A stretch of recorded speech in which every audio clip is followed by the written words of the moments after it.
तो अपन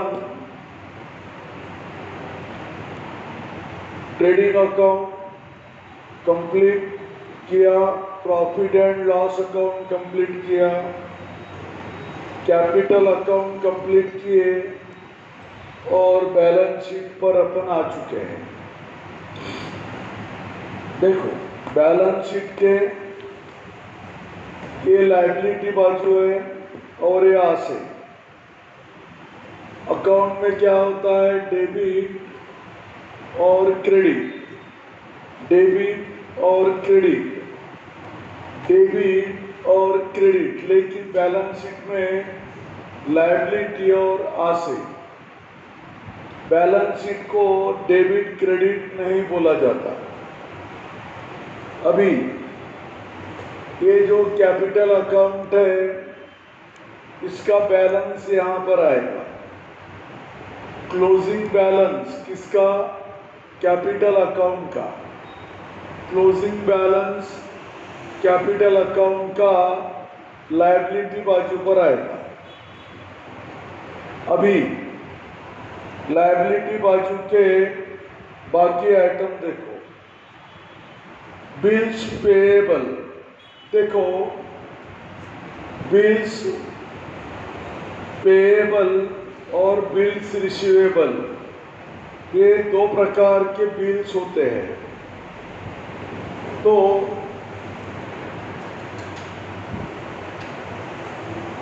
देखो, bills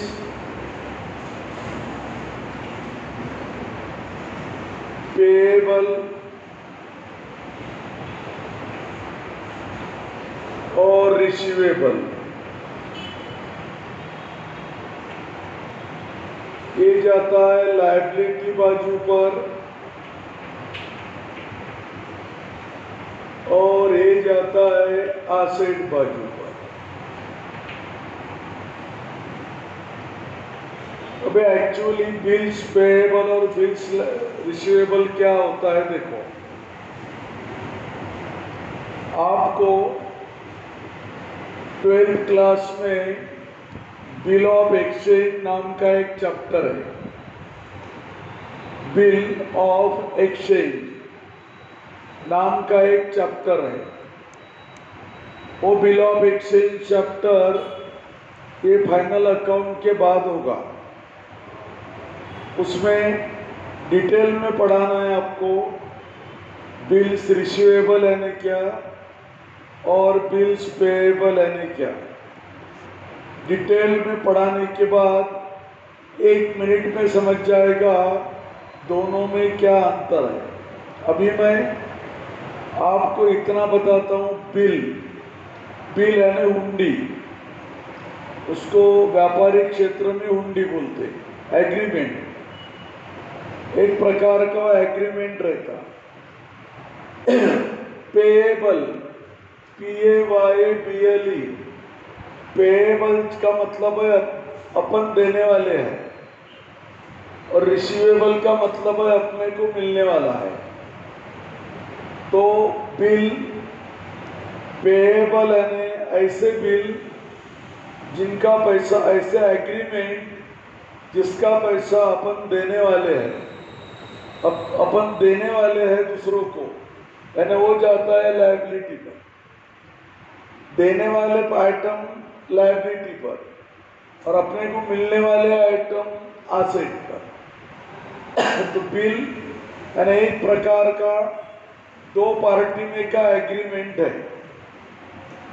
bills payable का मतलब है जिस बिल का पैसा, एग्रीमेंट का पैसा अपन देने वाले हैं या अपने को देना है, हो जाएगा लायबिलिटी पर।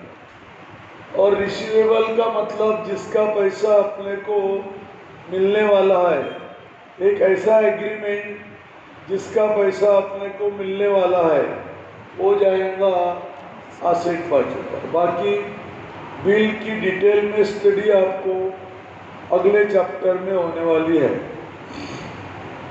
उसके बाद क्रेडिटर्स, देखो जब मैंने आपको टर्मिनोलॉजी पढ़ाई जब मैंने आपको टर्मिनोलॉजी पढ़ाई तब डेटर्स, क्रेडिटर्स, ये शब्द मैंने आपको बहुत अच्छे तरह से पढ़ा दिए। अभी याद करो जिस दिन वो पढ़ाया था, मैं एक दुकानदार हूँ, मैंने आपको उधार माल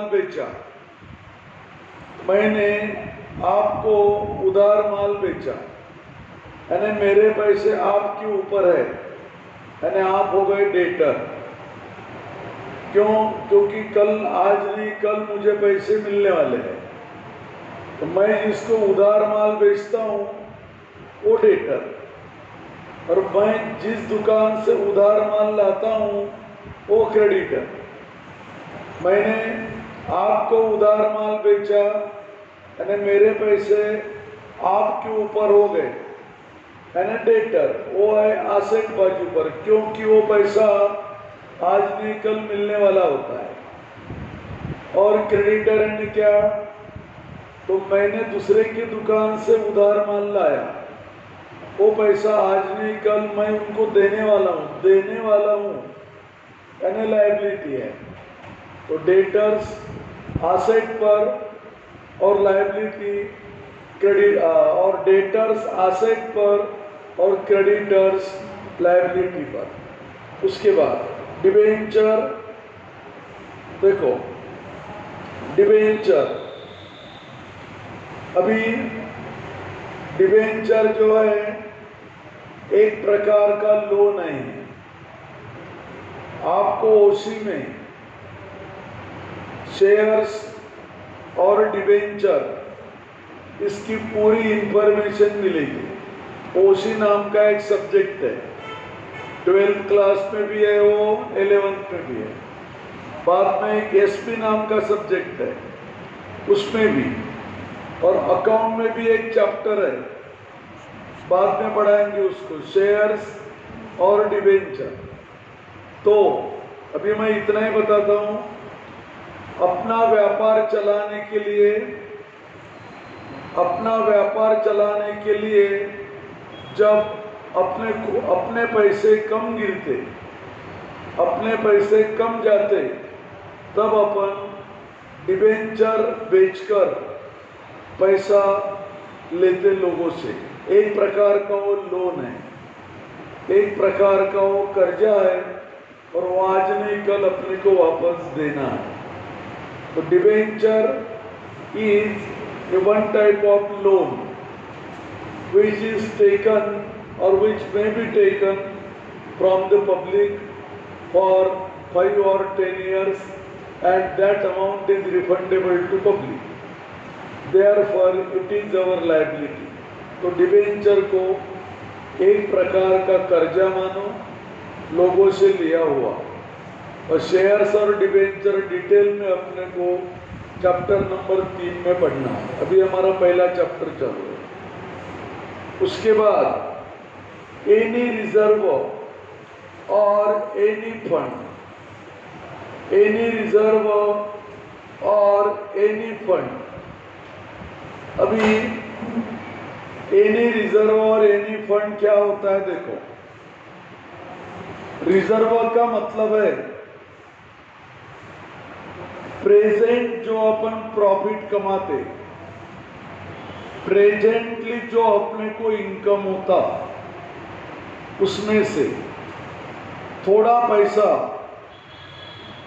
फ्यूचर भविष्य काल के लिए निकाल के रखना, उसको बोलते हैं रिजर्व।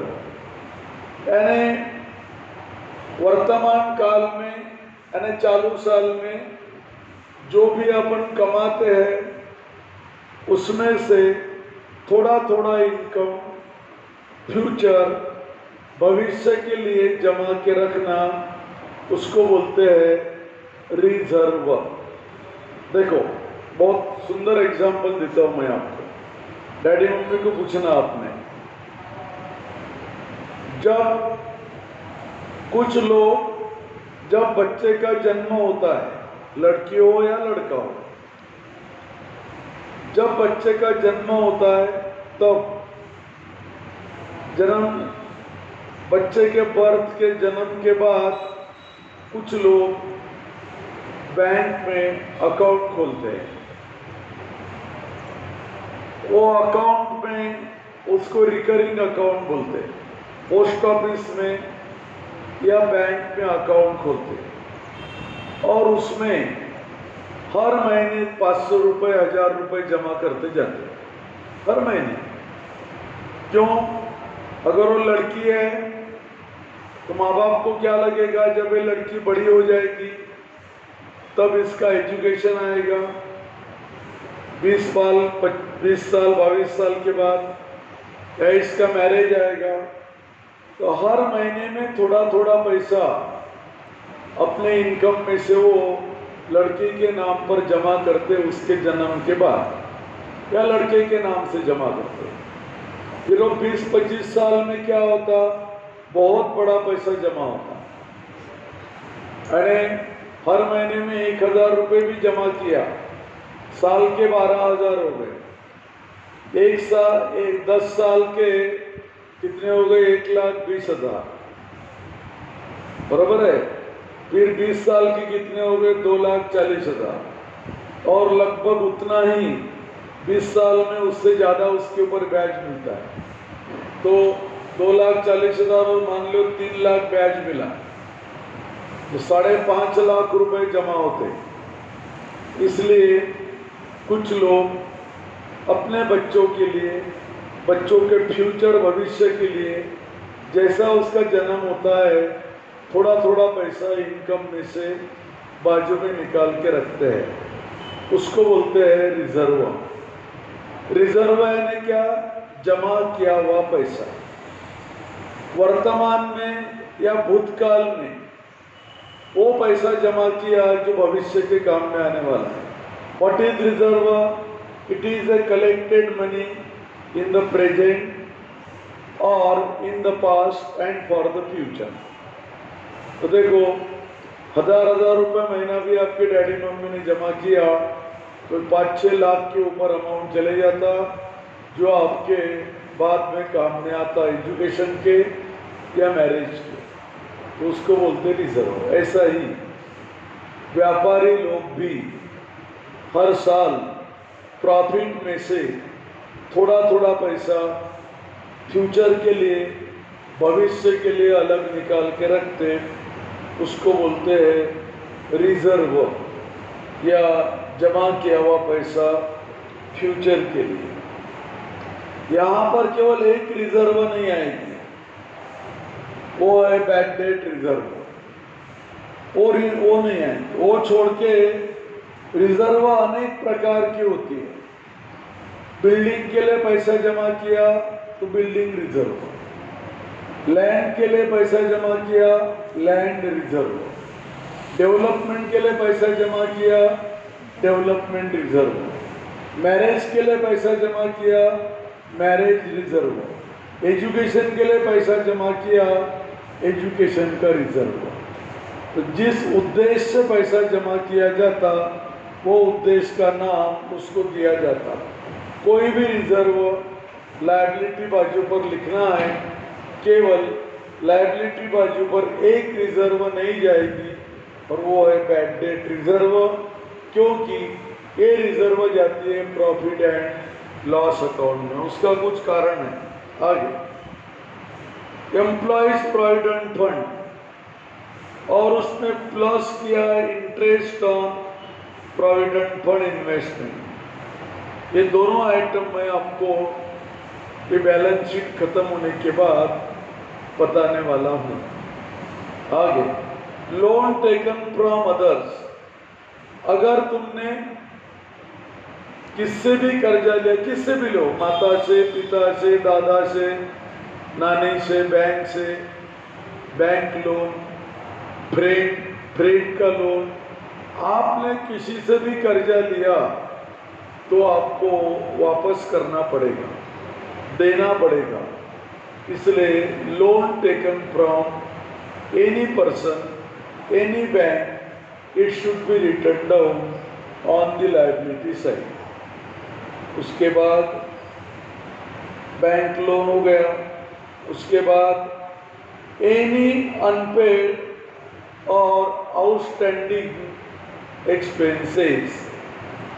अभी देखो, अनपेड, प्रीपेड, अनरिसीव्ड और प्री रिसीव्ड, ये 4 अलग अलग शब्द है। इनके मैं आपको अर्थ बता देता हूँ। देखो, ध्यान देना, क्योंकि ये पहले ही प्रॉब्लम से आना चालू हो जाएंगे।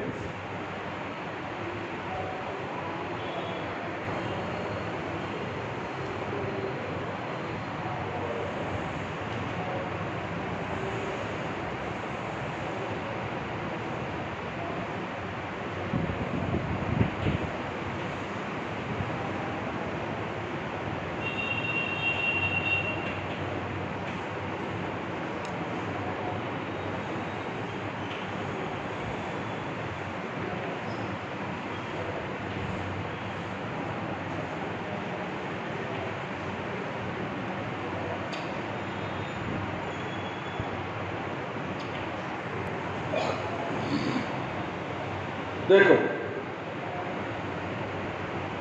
मान लो कि आप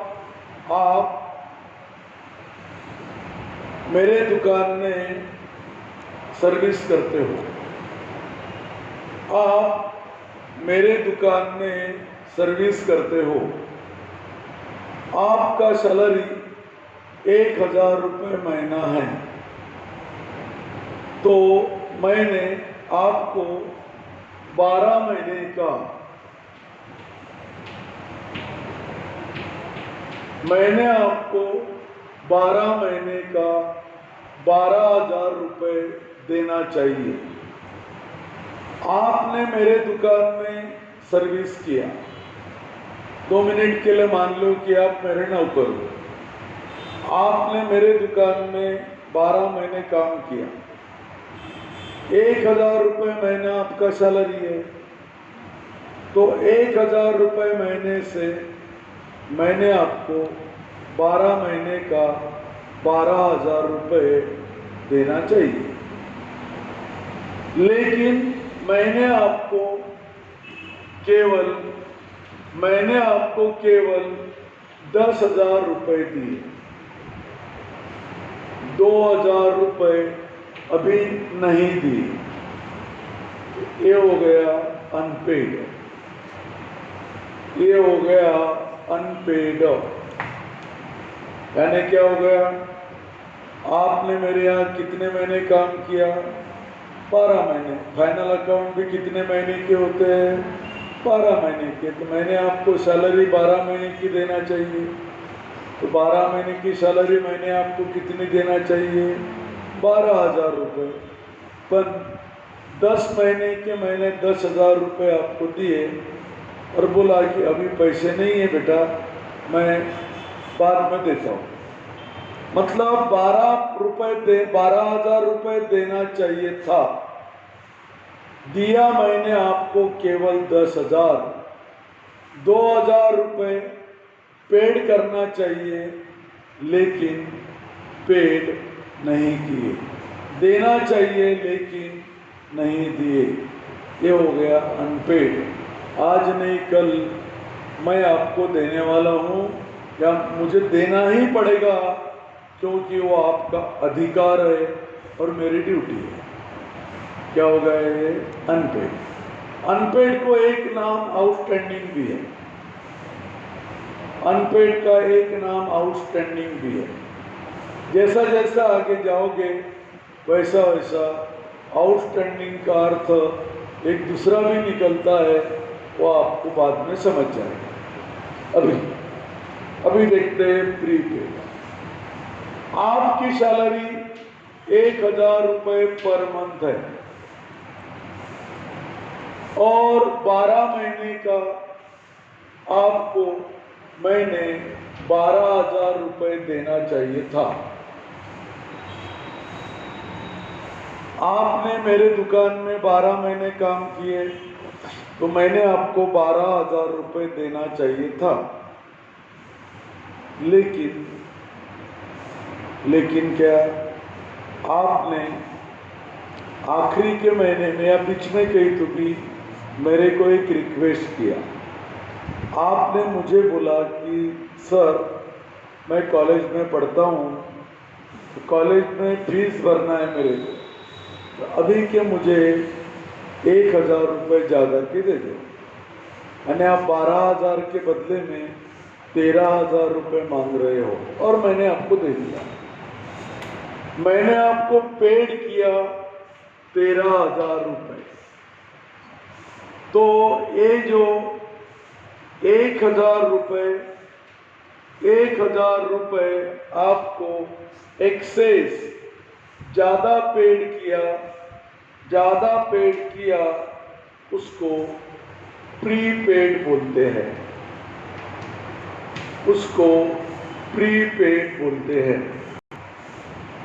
देना था, मैं आपको देने वाला था 12,000, दिए केवल 10, 2,000 देने के बाकी है अनपेड। देना था मैंने 12,000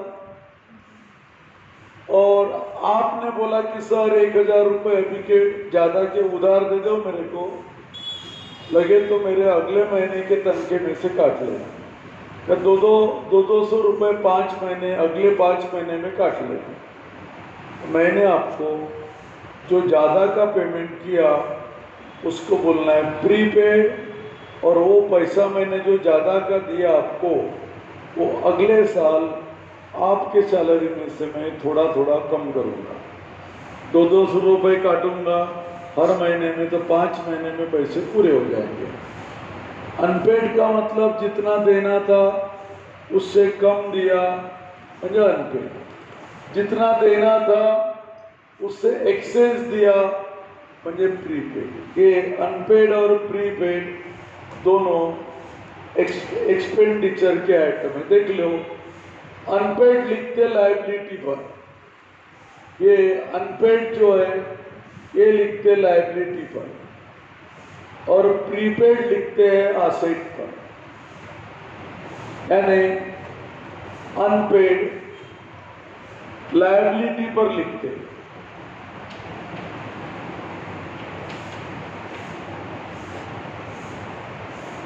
और प्रीपेड ये जाता है एसेट साइड के ऊपर।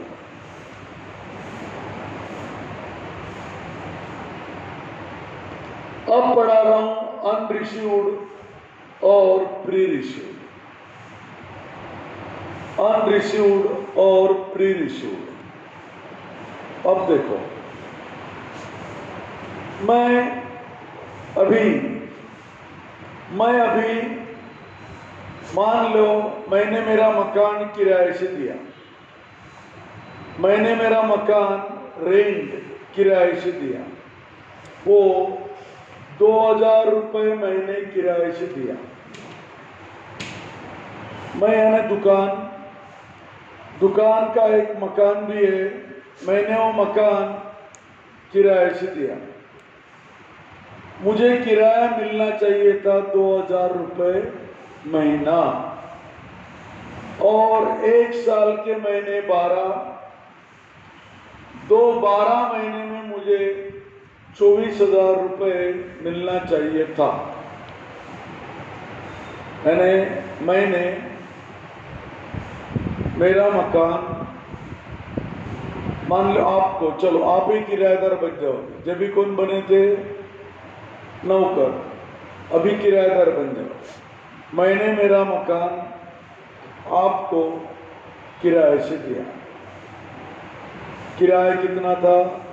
2,000 रुपये महीना। वो आपने मुझे लाकर देना था, मेरा इनकम है, मुझे कितना मिलना चाहिए था? 2,000 रुपये महीना। तो 2,000 रुपये महीने से 12 महीने का लो, क्योंकि फाइनल अकाउंट होते हैं 12 महीने के। तो 12 महीने का किराया कितना मिलना था मेरे को? 24,000।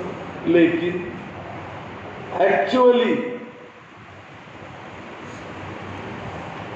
एक्चुअली मुझे 20,000 रुपये मिला, 4,000 रुपये नहीं मिला। 4,000 रुपये को बोलते हैं अनरिसीव्ड। 4,000 को बोलते हैं अनरिसीव्ड।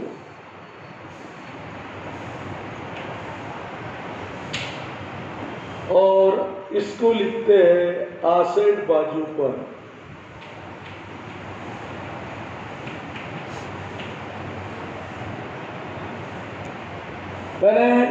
मैं मकान मालिक हूं, दुकानदार भी हूं और मकान मालिक भी हूं। मैंने मेरा मकान आपको किराए से दिया। क्या किराया था? 2,000 रुपये। 2,000 रुपये से मुझे मिलना कितना चाहिए था 12 महीने में? 24,000। पर मुझे आपसे केवल कितना मिला? 20,000। म्हणजे 4,000 की बात कैसी हो गई? मिलना चाहिए था लेकिन मिला नहीं। Receivable, it must be received but not received. मिलने को ही होना था पर नहीं मिला, उसको बोलते हैं अनरिसीव्ड। और ये कहाँ लिखेंगे? आसेट बाजू पर। कहाँ लिखेंगे? आसेट बाजू पर। देखो मेरे लिए क्या बन गए? अनरिसीव्ड। क्यों? मैं कौन हूँ? मकान मालिक। आप कौन है? किराएदार। म्हणजे कौन? टेनर। मैंने आपको मकान क्या किराए से दिया? 2,000 रुपये महीना। मुझे 12 महीने की कितने मिलना चाहिए? 24,000। पर आपसे मुझे मिले कितने? 20,000। तो कितना नहीं मिला? 4,000 जो मिलना चाहिए था लेकिन नहीं मिला। इनकम मेरे लिए इनकम है ना, हो इनकम है इसलिए रिसीव है, और नहीं मिला इसलिए अनरिसीव्ड। तो मेरे लिए अनरिसीव्ड कितना है? 4,000। थोड़ा सा दिमाग लगाओ। जो मेरे लिए अनरिसीव्ड होता है वो आपके लिए अनपेड होता है। दिमाग लगाओ। मेरे लिए अनरिसीव्ड कितना है? 4,000। कहाँ लिखूंगा मैं? आसेट साइड पर ये आपके लिए अनपेड बोलता है। या आपके लिए क्या बनेगा? अनपेड। क्यों? आपने मेरा मकान किराए से लिया। आपने मुझे कितना देना था? 24। आपने मुझे पेड कितना किया? 20। तो आप इसको क्या बोलेंगे? अनपेड। और मैं क्या बोलूँगा इसको? अनरिसीव्ड। मैं क्या बोलूँगा? अनरिसीव्ड। अनरिसीव्ड का मतलब, रिसीव्ड शब्द जहाँ आता है वो इनकम का आएगा, और पेड शब्द जहाँ आता है वो एक्सपेंडिचर। अनरिसीव्ड यानी इनकम, एक ऐसा इनकम जो मिलना चाहिए था लेकिन नहीं मिला। अब चलते हैं अपन प्री रिसीव्ड। देखो मेरे मकान का किराया कितना है? मैंने आपको मकान किराए से दिया 2,000 रुपये महीने से। तो मुझे आपसे मुझे मिलना चाहिए, मुझे आपसे मिलना चाहिए कितना? 24,000 मिलना चाहिए। लेकिन मैंने आपको रिक्वेस्ट किया कि भैया 30,000 रुपये अभी का दे दो, क्योंकि मुझे मकान को पेंटिंग वेंटिंग करना है दिवाली में, थोड़ा ज़्यादा का पैसा दे दो। तो तुमने मुझे पेड किया यानी मुझे रिसीव्ड हो गया 30,000। तो मुझे ज़्यादा कितना मिला? 6,000। ज़्यादा कितना मिला? 6,000। ये इसको बोलेंगे प्री रिसीव्ड। इसको बोलेंगे प्री रिसीव्ड, और इसको लिखेंगे लायबिलिटी बाजू पर।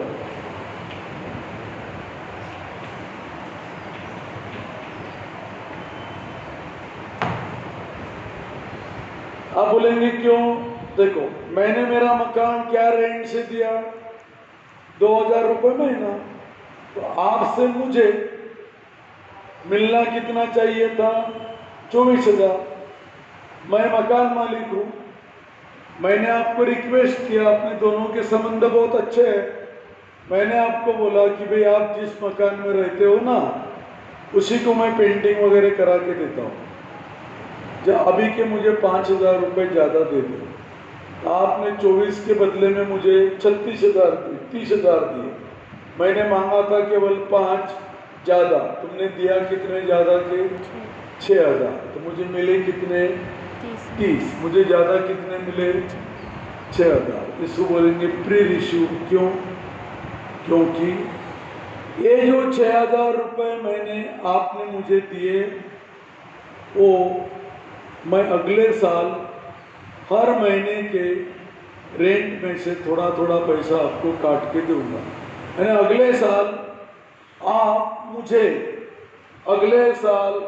आप मुझे कितना कम दोगे? 6,000। तो मेरे लिए क्या हो गया ये? प्री रिश्यू।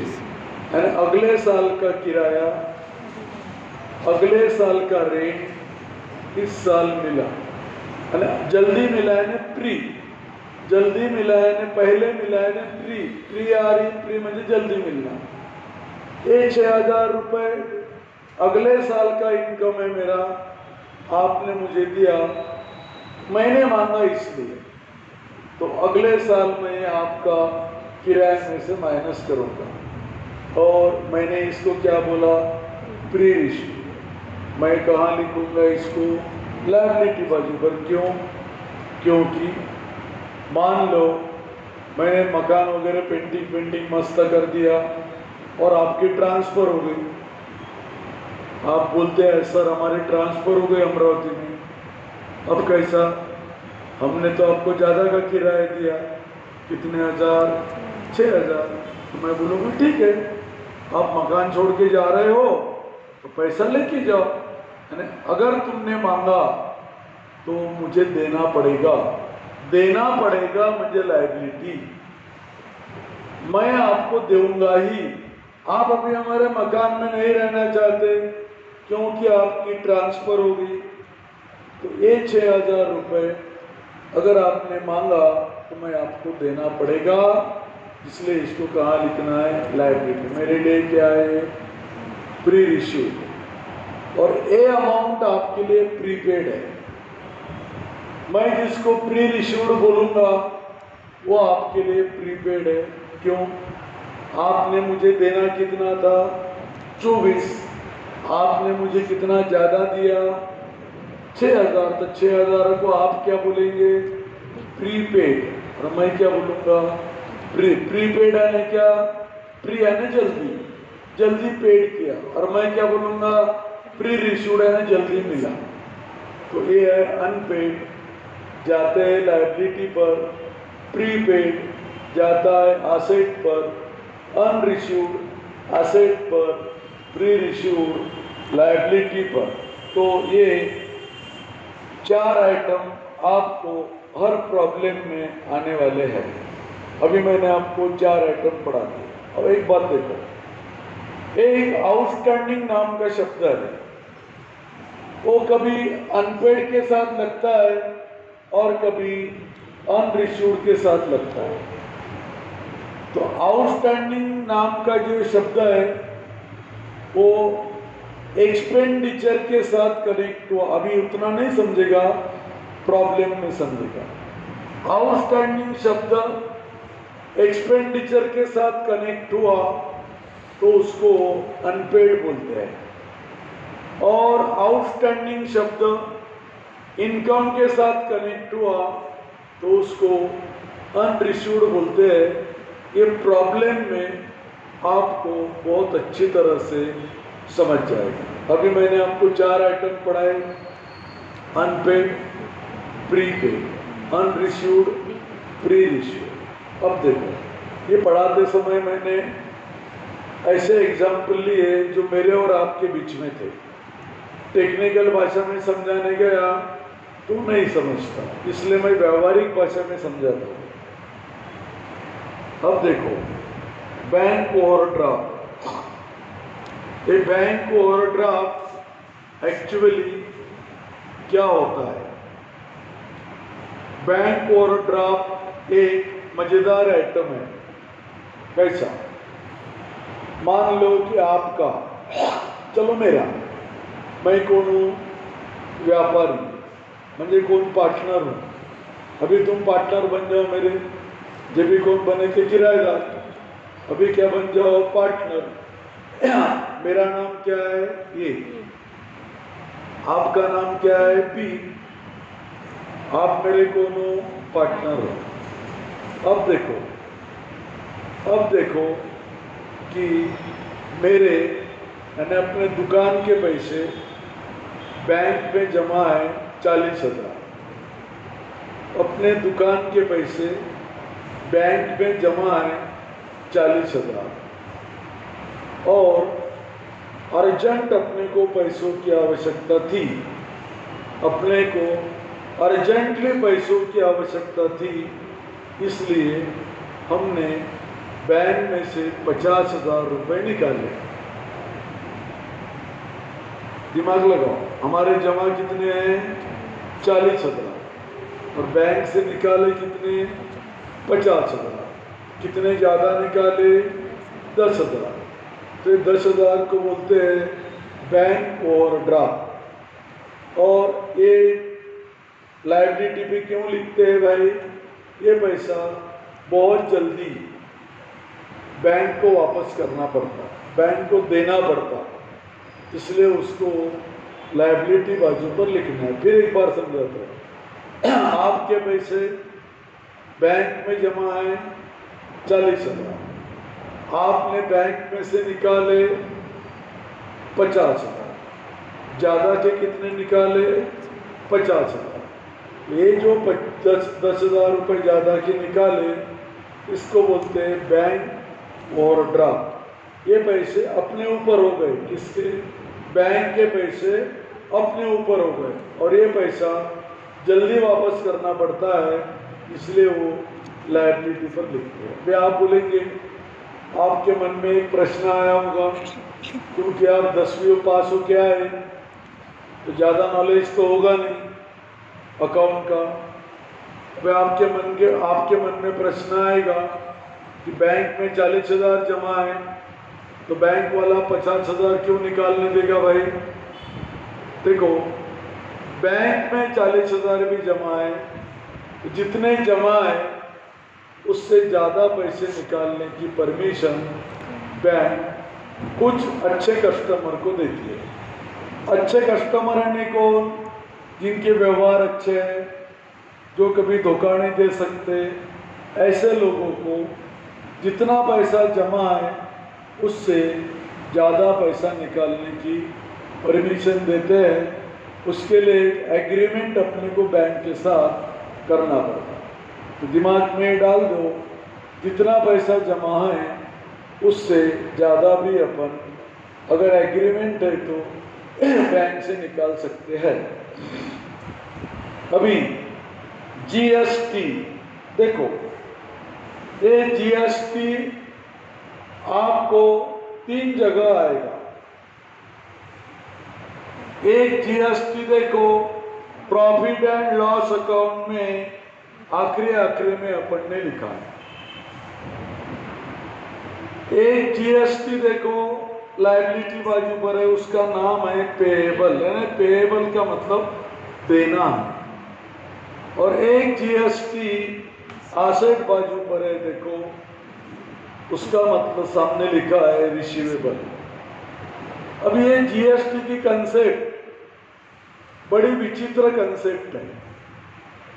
तो ये एक आधे दिन मैं आपको जीएसटी का, वैसा आपको 10th क्लास के कोर्स में, 10th या 9th क्लास के कोर्स में जीएसटी नाम का एक चैप्टर है मैथमेटिक्स में। तो वहाँ पर जीएसटी पेएबल कब होता है, रिसीवेबल कब होता है और अनपेड नॉट रिकवरेबल कब होता है, ये 10वीं या 9वीं में हो गया है। तो आपको याद नहीं आएगा, हो सकता है एक आधे स्कूल में आपको नहीं पढ़ाया होगा, लेकिन मैं मैं एखादे दिन जीएसटी को अच्छा आपको जनरल नॉलेज करके समझा दूंगा। अभी जीएसटी की 3 बातें ध्यान में रखो। अगर जीएसटी पेएबल है मतलब अपने को देना है, लायबिलिटी।